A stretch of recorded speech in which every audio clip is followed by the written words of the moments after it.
છું ચૌહાણી, તમે જોઈ રહ્યા છો લોકસામના ન્યૂઝ। તો જોઈએ આજના સમાચાર। જૂનાગઢથી અમારા રિપોર્ટર વિપુલ કક્કડ સાથે। આજરોજ જૂનાગઢ એસટી બસ ખાતે પરશુરામ ફાઉન્ડેશન દ્વારા છાસ વિતરણ કરાયું। તારીખ 4/4/2025ના રોજ જૂનાગઢ એસટી બસ સ્ટેશન ખાતે પરશુરામ ફાઉન્ડેશન તેમજ સિનિયર સિટીઝન મંડળ દ્વારા છાસ વિતરણ કરવામાં આવ્યું હતું।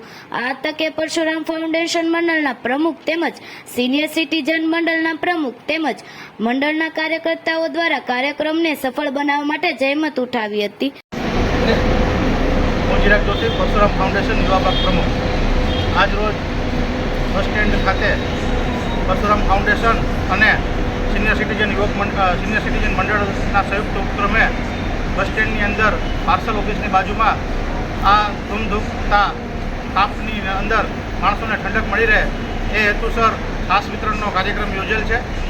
આ કાર્યક્રમની અંદર સંસ્થાના ચેરમેન શૈલેષભાઈ દવે, હસુભાઈ જોશી, સિનિયર સિટીઝન મંડળ આરતીબેન જોશી તેમજ દિલીપભાઈ ટીટિયા, એસટીના જે અધિકારીઓ છે તે તેમજ પરશુરામ ફાઉન્ડેશન યુવા ભાગ જેમ કે વત્સલભાઈ પંડ્યા, વંદિતભાઈ મહેતા તેમજ મારી ટીમે ખૂબ મહેનત કરી અને આ કાર્યક્રમ સફળ બનાવ્યો છે। આ કાર્યક્રમની અંદર અમને યોગદાનમાં જેડી પંડ્યા સાહેબનો પણ ખૂબ સાથ સહકાર અમને મળેલ છે અને અવારનવાર અમે આવા કાર્યક્રમો સમાજલક્ષી યોજતા હોઈએ છીએ અને એક કાર્યક્રમ અમે કાળવા ચોકમાં પણ યોજેલો હતો અને બીજો કાર્યક્રમ આજરોજ અમે એસટી બસ સ્ટેન્ડની અંદર યોજેલ છે।